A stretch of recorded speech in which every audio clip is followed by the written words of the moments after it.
At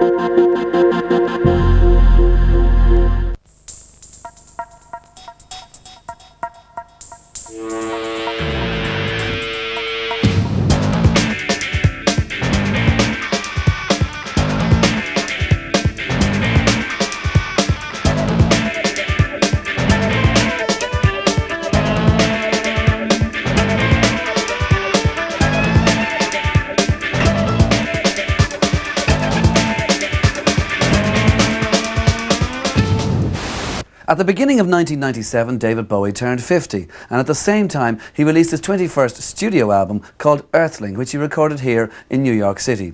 It's direct, hard-hitting, energetic, aggressive rock and roll music mixed with the jungle rhythms of bass and drum. Now, although in the 90s he's been switching styles and moods as much as he ever was in the 70s when he made classic albums like Ziggy Stardust, Station to Station, Young Americans and Low, Bowie today is more interested in the possibilities of the newer music than any of his peers, and into the bargain he's having a better time than he's ever had. David, the album, let's talk about the album first of all. Studio album number 21, Earthling. If you take Outside, which was the last one, that was sort of complex, it was sort of multi-layered. This one, if there is a difference, it's very sort of direct, it's hard-hitting, it's well delivered, there's no frills, it's... Is that good enough? Is that a good description? But I think you're pretty close there. Yeah, I think probably because there was a forethought. I mean, it was a product of trying to get a vehicle to show the band off more than anything else. When we got off the tour, we thought we were really good.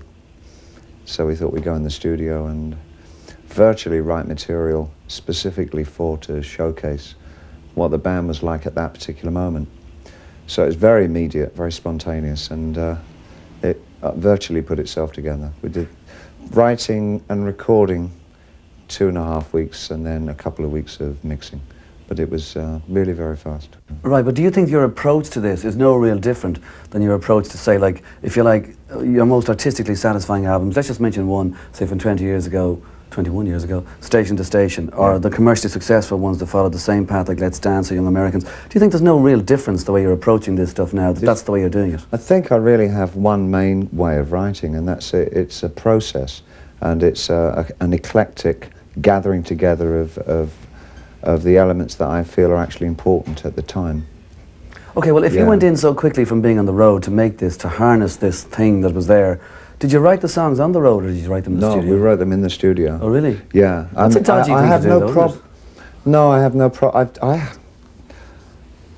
It's very hard to actually remember back to songs, really, that I've written pre the studio now. I mean, I've worked so much now in the studio, using the studio to help me write. Reeves and I were talking about actually writing some songs in the future before we got into the studio. Is kind of, be kind of fun to do that. Maybe for acoustic, I might do some acoustic work. Right. And pre-written songs, which is kind of a different discipline altogether. But I feel really comfortable just writing stuff in the studio and pulling it together incredibly quickly, and I don't have a problem with that. Okay, is a place important? I mean, this album was recorded in Manhattan, in New York. Could it have been recorded in London? Yeah, it would have sounded different. It wouldn't have had quite the same on-the-nose aggression, I don't think. I think it would have been a little more sophisticated in a way, and it would have been a little more ironic. This one is pretty primitive in a way. Right. What about the fact that it is the first sort of production job you've done for yourself in about 23 years or so? I mean, why is that? I would have assumed. I mean, it never occurred to me that you didn't actually produce. Well, I do. I co-produce. Well, that's but it's very different. You know? Is it important to have somebody else in there to do what? To whip you into shape? No, not really. It's just always the collaborations produce the nerve centre for that particular album. I mean, with Niall, it's quite evident what his influence is as a producer. I know pretty much the direction I want to go in, and often the producer works in the sonic area. He produces the soundscape that's familiar to him, and what I try and do is subvert it all the time. So the the frictions between us produce whatever that album's going to be. With Eno, it's the same kind of thing. We both have quite different views about what music should be, but it's the friction between us that produces that particular sound. This one, I knew exactly what I wanted. We didn't have any time to pull in a co-producer and in that way, so I just sort of went for it, you know. Styles and always switched moods, but I mean, the way you're switching lately, it just seems so effortless. Now, is it just a natural thing for you, or do you have to work at it? No, I think because my interests were always in, at any given time, were in new music, at whatever period, is that that's always been, whereas other people possibly would be more interested in what's happening in the mainstream, and that would be probably the body of their record collection. My record collection looks like some kind of bizarre, relic-oriented scrapyard of everything from industrial to old Harry Part stuff from California, legendary Stardust Cowboy, Wildman Fisher. I mean, it's got the most bizarre things in throughout the years, and those are the things that I listen to. I like that. Wait a minute, legendary Stardust Cowboy I know well. I mean, he's got this guitar he made out of a bucket and he sings on top of the bonnet of cars. And he had a one-legged trumpet player. That's right, he did. Yeah. Also, wait a minute, Wildman Fisher, I once heard a double album called An Evening with Wildman Fisher. Now, hold on, I actually bought a Harry Partch album once. Really? Which is I got Good man. No, I'll tell you what, I read an article in Rolling Stone about Harry Partch. And I went to a shop in New York and I bought it in there. And he's got all these things like, he's got a song called Barstow on the world of Harry Partch, and he's made all these like gourd tree instruments and like, things that are like chimes that when you walk in a door. But I mean, the guy There's actually a school of Harry Partch in California, and they've resurrected all those instruments. They found them in his warehouses after he died, and they've refurbished them all. And they've got 60 or 70 of these huge instruments that he made out of glass and tin cans and stuff that he actually executed in cutting. Okay, well, I'll tell you, there's one side of that album that has no vocals on it. And I had it on vinyl in the old days of 45 and 33. And when I played it at the wrong speed, and I didn't know until I turned over the other side and the vocals were different. I didn't even know it was the wrong speed. But those kinds of things, that I think they're glorious. I mean, I've played 78s at 33. And got really good ideas from them, but it's like it's playing around with all those sonic areas. You know, that's what makes life interesting. I don't want to just put down information I already know, and that's not what I want to do in life. You know, I really want to just sort of keep changing the spin on what sound can do. You know, you got to be prepared to do crap, you know, to get to the good stuff. I think. I think if you're going to push all the time, you've got to really be prepared to look like a pranny and do terrible things at some point or other, and just keep assuming that if you keep going through everything, eventually you'll see light at the end of the tunnel, and it won't be an oncoming train. Right. Well, then, is the pinnacle of pranny? Is the pinnacle of pranny? Say the pinnacle of pranny. The year after Never Let Me Down. In other words, Glass Spider. Yeah, I'm going to be honest, I saw that gig, it didn't work for me. No, it didn't work for me either, in anywhere larger than a 5,000-seater. I think in a 5,000-seater, because I designed it to be an all-enveloping kind of spectacular, in as much it was a bit three-ring circus. There was always three or four events happening at the same time on stage. It was multi-event, a very fast event horizon. Individually, there were some incredibly good ideas on that stage, and in a small environment, it really worked well because when your nose is pressed against it all, it's kind of wow, it's like a wonder world. But to put it when you're 1,000 rows back, it just becomes this huge mass of confusion. None of it makes any sense, and that was a really bad mistake. And I was really designing on an intimate level, and I didn't really get that. I was too thick to realize that it wouldn't translate in a big. I soon found out.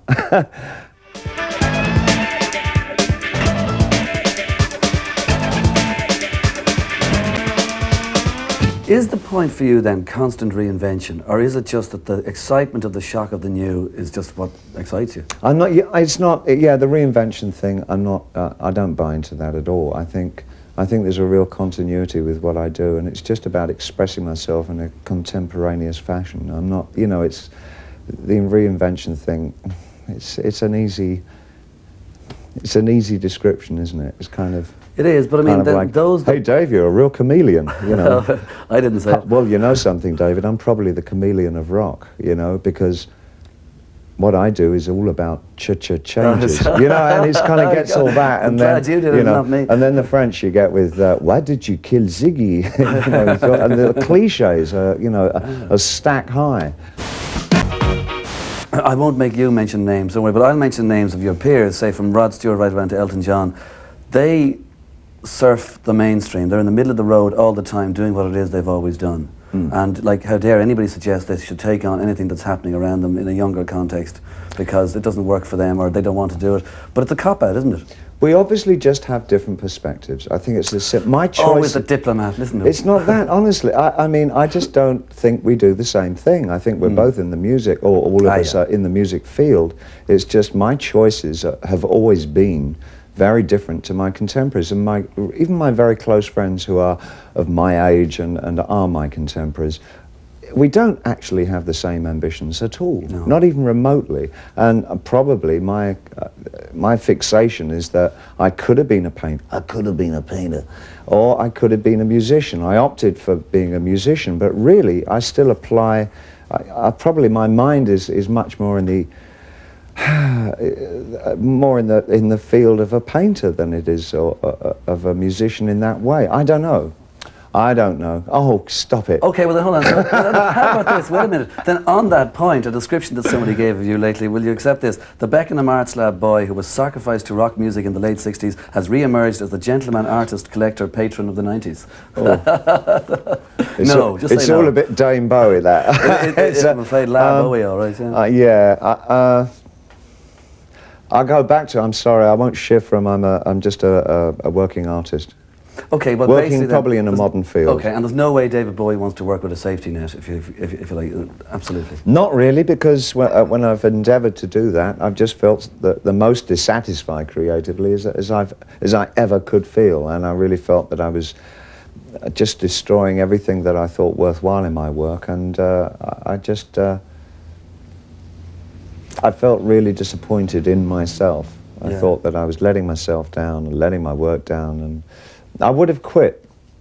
I really would have quit. I think I really would have gone back to just sort of, you know, immersing myself in the visual arts. It was it seemed at one time a real easy decision, you know. Here I was making lots of money, performing to these huge audiences, and thoroughly uncomfortable and unhappy with life. And I was getting more enjoyment out of just being back in the studio, I mean the painting studio and all that. And I thought, well, why bother, you know, I've got nothing left that really, that's it, you know, I've come to the vacuum of my life. And I guess, you see, I was around 40. So, you know, looking back on it, one also wonders if it wasn't sort of the inevitable midlife crisis as well. Because it all happened in my sort of 40 to 44 period. I tried, you know, so hard to feel okay with it all, but it was just obvious to me that it was all going incredibly wrong.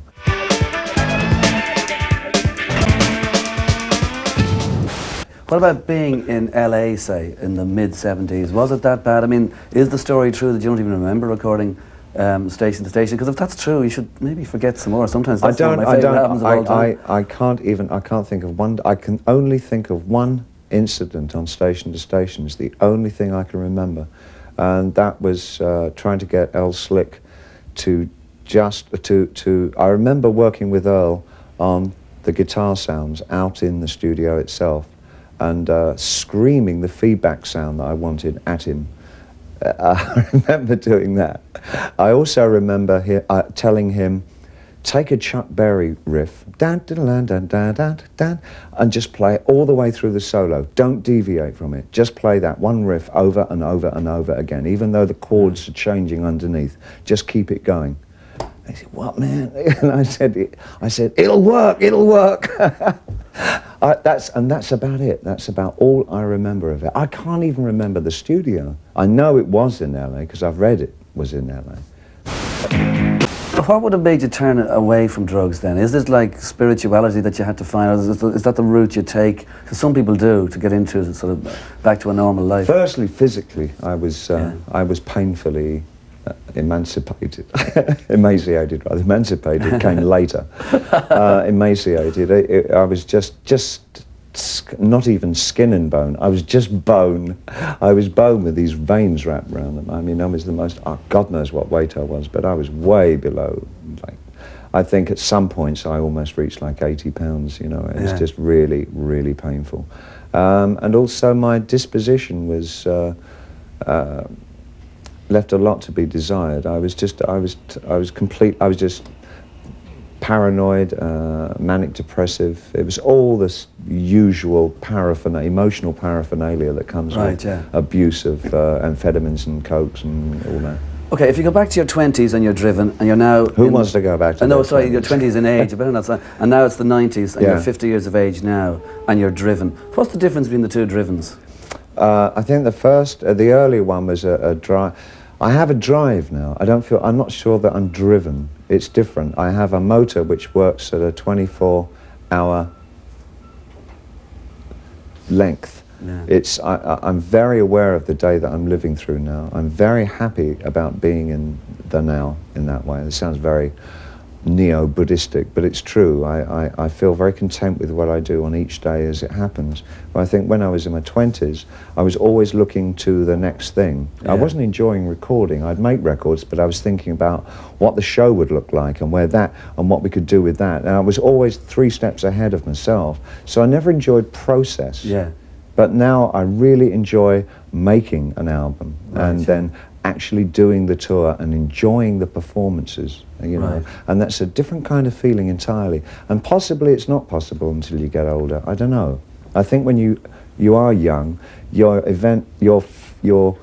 projected event horizon is a lot more fascinating to you. You're always thinking about what you can do next, you know, I want to do this, or just in regular life, if I get this job, maybe it will lead to this kind of promotion, and you know, that kind of just a young man's ambition overrides more or less everything, and it really does change when you get older.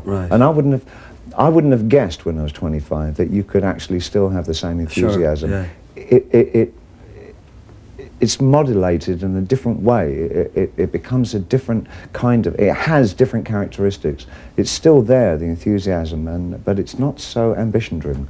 Do you think in some ways that getting married, whatever, like about 6 or 7 years ago or whatever, do you think that's actually made you a better person towards appreciating other people, if you like? That maybe you've even got more real friends now than you did maybe 20 years ago? I'm not sure if it's chicken or egg.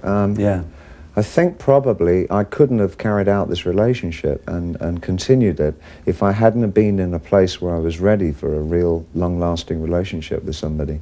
So I had changed. I mean, I've been changing over the last 10 years. Always the chameleon.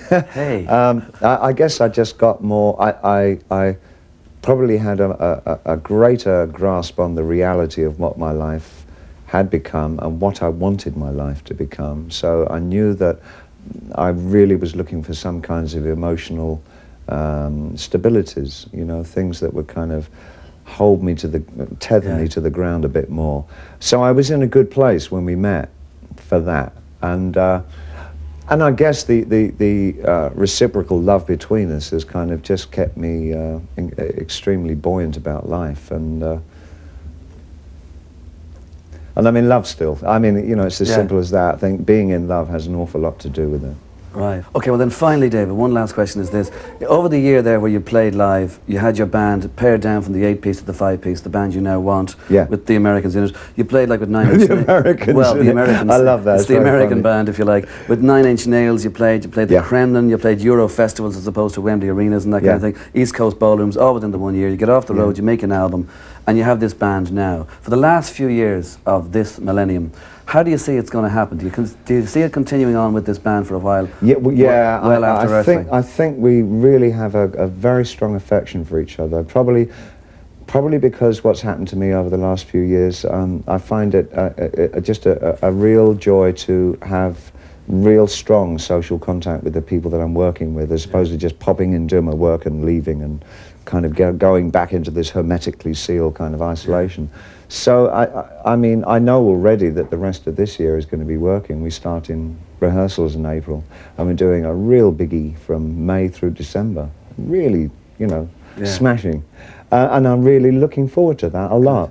I don't know what's going to happen after that. I think, frankly, that's quite enough for me to know, Yeah, that, sure. that I'm going to be doing that through Christmas, and that's enough. That's fine. You know, let's see what next year, you know, how it is. I don't know. Cool. All right, David, thanks very much for talking to us. My Good man. pleasure. Thank you very much indeed. Enjoyed it a lot. Great, good man.